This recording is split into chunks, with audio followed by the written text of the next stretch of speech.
All right, welcome to the Wire podcast. Of course, our audience on YouTube can find more episodes anywhere that you listen to podcasts, Spotify, Apple, wherever. Just search The Wire by Firewire Surfboards. Here today with Timmy Reyes. Timmy, you went to Surf Ranch with Kelly and the Sci-Fi 2.0. How'd that come about? I was lucky enough to grab one off of Firewire about a few weeks ago or about a month ago, and Kelly called me at like 10 o'clock at night or something and said that where are you at? It's like it's 10 o'clock at night, I'm sleeping. So yeah, basically I went and I waxed it up, chucked it in back of my truck, and woke up at 3 a.m. and drove to the ranch. So it was pretty sweet.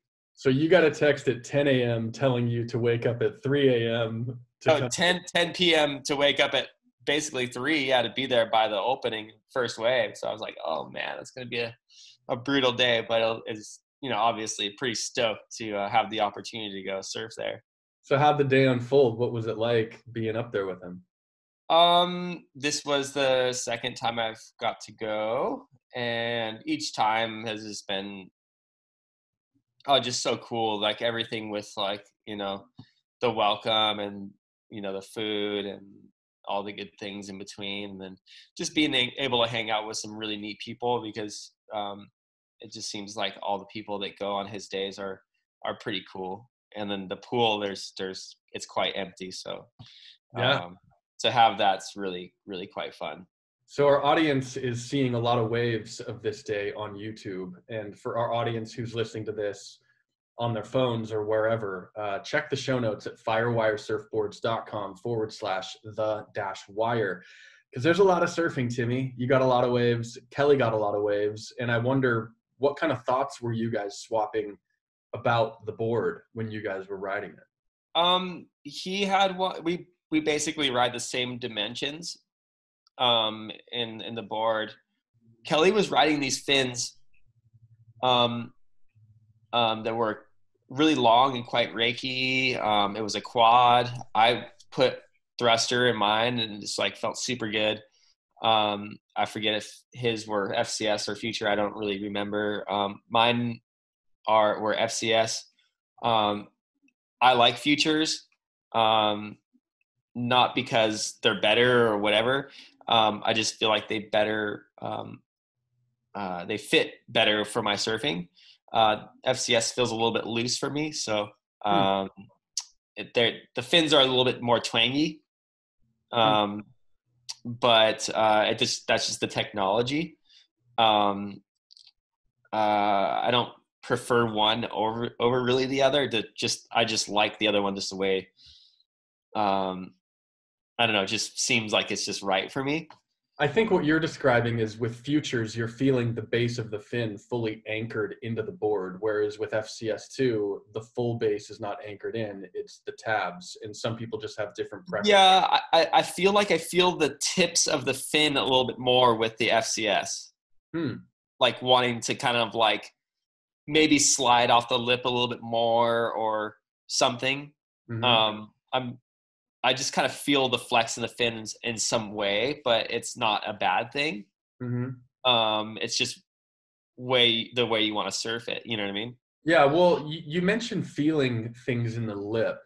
Our audience is going to notice on one of these lefts, specifically shot by the Surf Ranch cam, the way you're hooking the Sci-Fi 2.0 off the bottom is really interesting to me. Do you notice anything specifically on that board with how it feels coming off the bottom? Because it sort of looks like you're slingshotting off the bottom and going totally vertical. That I don't see that. It just depends on which board I was riding, because I think I rode 3 different 2.0 Sci-Fis. One had Kelly's long fins that were a quad, and then the other 2 were tri-fins. I believe if it was caught on Kelly's camera on a Kelly Slater ranch, or the ranch camera, the board that I'm not riding using a logo on the front of the nose, that was with his fins, and yeah, the board was insane. I mean, it does feel like you're kind of slingshotting, especially in the quad. Um, and that wave's definitely unique. You have to kind of wait for it a little bit, and then it's just kind of determines how you surf the first part of the wave, and how you get to the next section. So it's kind of a funky wave, but it's so much fun. And I mean, it's such a gift to be able to surf those waves. But as far as the 2.0 went off the bottom, I mean, I did notice quite a bit difference from the Hydro Short to the 2.0. I haven't ever ridden the Hydro Short at Kelly's at the Wave Ranch, so it's like I was a little bit like, just the wave's a little bit different, and that board really likes kind of like an all-around wave, but maybe I just felt like it didn't fit great for there, and the 2.0 was just kind of felt a little bit more springy and just like maybe free flowing, and just felt spicier. Well, you're hitting on, I think, a difference between helium and LFT. Do you feel like helium generally is better at creating speed and weaker waves, and LFT is a little bit better at controlling speed and powerful waves? Well, I have got the opportunity to ride the Hydro Short in both technologies, and I definitely feel like the helium will create speed at a quicker timing. So basically, as soon as you stand up, you're already gaining speed, like you're just going, which maybe it will limit you down the line as far as drawing more speed as you go. Whereas maybe the LFT could continue to, you could continue to create more speed as you're kind of riding the wave. But I rode both those boards, or helium and LFT, in great waves, and I don't really have any. I wouldn't say anything's going to be better or worse. They just ride differently. And you mentioned the interesting thing about Surf Ranch is how you get from one part of the wave to the next part of the wave. In one of your rights, shot from the Surf Ranch camera, you're doing these foam climbs from so far behind the section. I remember that wave. Yeah. So how are you doing that? Because Surf Ranch kind of notoriously, if you get stuck behind the foam on that wave, it's over. But I definitely did feel the lift on the board. I felt like the channels and the width of the tail was actually able to kind of give you more lift. And then I was somehow springing through some of those little foam sections. It just felt like my foot was just like kind of locked in there. But I do remember that wave. It was super interesting because as soon as you're stuck behind on that wave, you're kind of screwed. So, but yeah, that board definitely showed that it can keep up to that wave, which is pretty much an impossible wave to keep up once you're behind. Where do you feel the lift from that quad inside single concave? Because you surf so many boards. I wonder, when you're riding Tomo's quad inside single concave, is it when you're planing flat, or is it when you're on a rail? Where do you feel like the benefits of that concave design come into play most? On what type of wave or in what type of maneuver? When I ride generally like a new surfboard, like to begin with, I generally just kind of ride a wave straight for the first time and just see how fast I can go, and then kind of find the sweet spot on the board. That board definitely, like, if you were just to plane straight, it does keep going, which some boards is you kind of have to go rail to rail to kind of keep your speed, because that's how you build momentum, not necessarily hopping back and forth. It's just really going rail to rail and actually pumping down the line. This board, actually, you can kind of stay pretty straight. And the thing you could feel the lift on the tail actually through the front of the board. You could feel the water kind of like travel through the front underneath your front foot. So you're saying something that a couple other good surfers have told me about the Sci-Fi 2.0, which is that because in the 2.0, the quad inside single concave, the outside channels of it penetrate further up towards the nose than in Right. the original Sci-Fi. People claim that if you're more of a front-footed surfer, you hold and generate speed more easily. Do you personally feel like you're a front-footed or a back-footed surfer, or is that even like a fair term to use? I would say I'm more of a back foot surfer. Um, I think a lot of people that grow up on beach breaks are more like neutral, like front, maybe favor the front because they're used to chasing sections down or maybe doing more airs. Mm-hmm. Um, I like to do airs on the given days, um, but um, and can be adversive with my weight distribution, but I would say I lean more towards the back hip or the back, leg. So I'm a back leg surfer. Maybe because of the waves I surf a little bit more. Um, but I don't think that board, just based on how I saw everybody ride it there at the Wave Ranch, will affect either a front side or a front footed or a back footed surfer. I think it's just kind of like a board for like Mm-hmm. both surfers, which is kind of cool. Well, I want to share a Kelly story in a second and get your take on it. But first, you're talking about being a back-footed surfer. One thing that you do really good in one of the videos that is shot from the ski is you're in the first barrel section going right, not the end one. And you're basically perfectly at pace with the lip and you're halfway covered. And then you do something to stall and you get sucked so far back in that thing. It's like you realized that you weren't very deep and then you did something and you sucked so far back and you were gone. And then you perfectly exited right as the opening was about to close. Uh, Like, again, this ties into being caught behind a section at Surf Ranch. Surf Ranch is notorious for, like, if you stall for a barrel, you get swallowed. But yeah. however you're stalling, you're not getting swallowed. You're getting so deep and you're coming back out. What are you doing to stall? Is it hand mojo in the face? Is it two hands, one hands? Is it some adjustment on your wave side rail? How do you stall and not get swallowed up completely at Surf Ranch when you're Well, in yeah, there? it's definitely timing. Like you can like actually do a top maneuver to actually throw you back in the flats to slow you back down. You could also bottom turn and wait for it and slow yourself down. Mm-hmm. Um, Also, too, if you set up for the barrel, um, if I'm setting up and I already know it's gonna go, I'll put one hand in, and then I'll dig my inner rail into the water.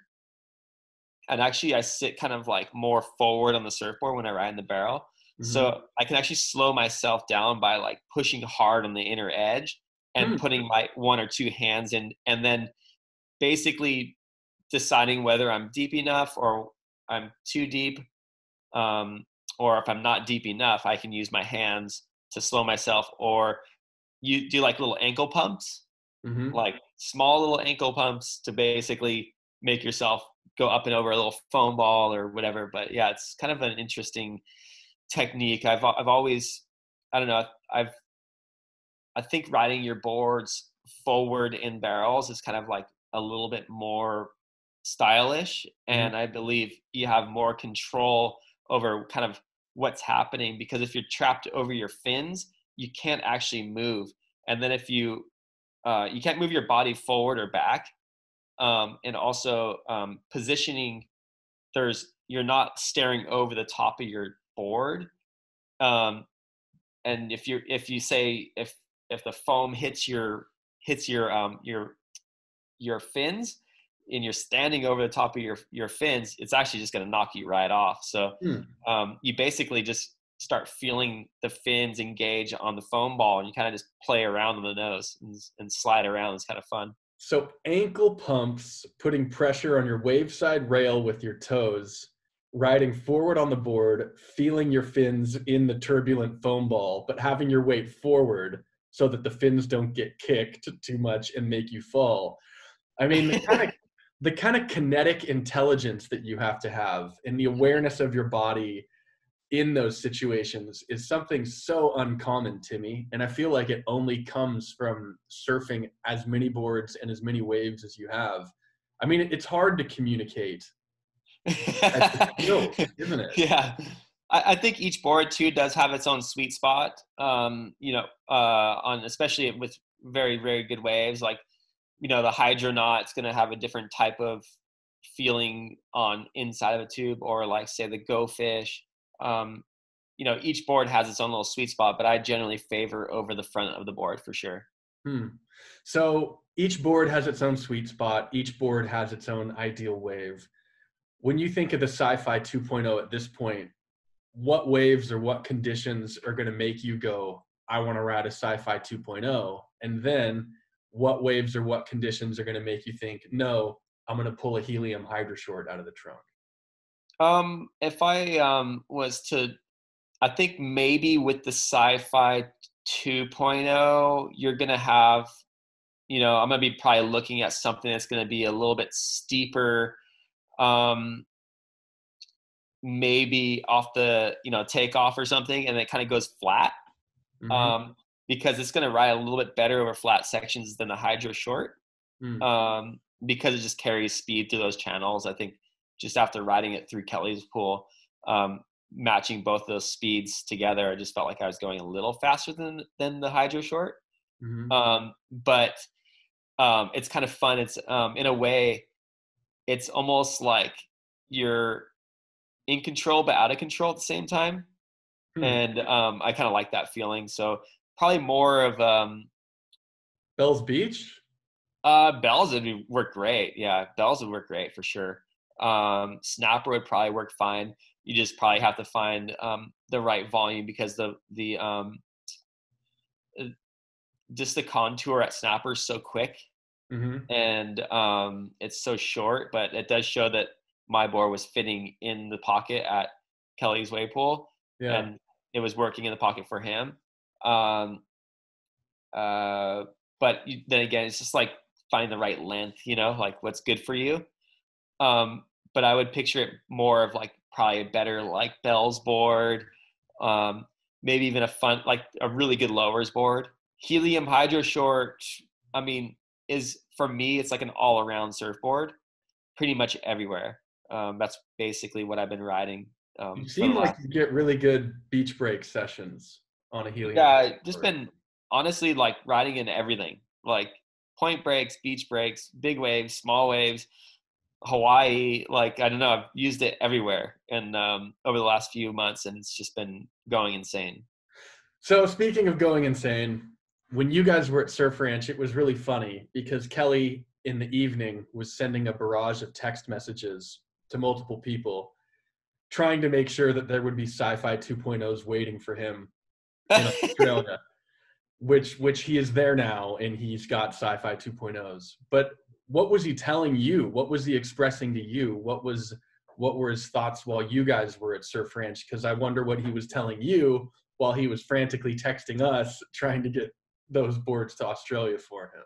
He made me ride 3 different surfboards to see what it looked like under my feet. So where are you when he tells you, hey, Timmy, I want you to ride these 3 different boards? And how does he convey this to you, and what goes through your head? One of them, I was like, dude, I haven't ridden this kind of board in so long. I'm like, I'm going to bog. So I fell my first turn. But like, it's kind of funny. It's cool. Because it's like, yeah, he's like relying on you to surf a wave good, which is like a wave comes every, a little bit, and you have a line. It's just like, okay, I got to surf good in front of Kelly. And it's kind of a funny thing, but stressful, but not so stressful. I feel like it's just we're surfing with friends, so it's kind of cool. So he's trying to determine if the board works by watching you surf it, not just himself surf it. Correct. And the fins that he had in the Sci-Fi 2.0 were quite different. I'm not going to say exactly what they were, but they were really interesting and highly experimental. Yeah, but what was happening on it, and I surfed it in front of Kelly and Chewy on one wave, and it was like my best or my second best wave out there. So he was just like, try to get out in the front and try to carve around, see what you feel like. And then I got in front of it, carved around a little bit, and I started surfing the pocket, and I was like, yeah, that felt really good. But yeah, it's pretty insane. And this is kind of cool to surf in front of your friends, and obviously Kelly too. It was pretty rad. So did he approve of your surfing on a Sci-Fi 2.0 then? He probably never approved my surfing. Well, dude, I'm so happy that you had a fun day. The footage is just unreal. The water looks super clear. The waves look super good. What did we miss, man? Is there anything else about the day that stands out to you, or anything that people would want to hear about as far as the board is concerned? I mean, really, it was just another magical time down there, and it's just both times I've been down there has just been super rad, and everybody that works there at the ranch is just so cool, and they made killer food for us, and obviously just stoked to be part of such a cool crew. And yeah, it was just another amazing session. I mean, it's probably some of the best waves I got all year. So Oh, cool. yeah. Well, Timmy, thanks for hanging out on the podcast, man. I appreciate it. Heck yeah, man. Well, Let's hang out after quarantine. yeah, whenever that happens. Stoked, dude. All right, let's wrap it. Ciao.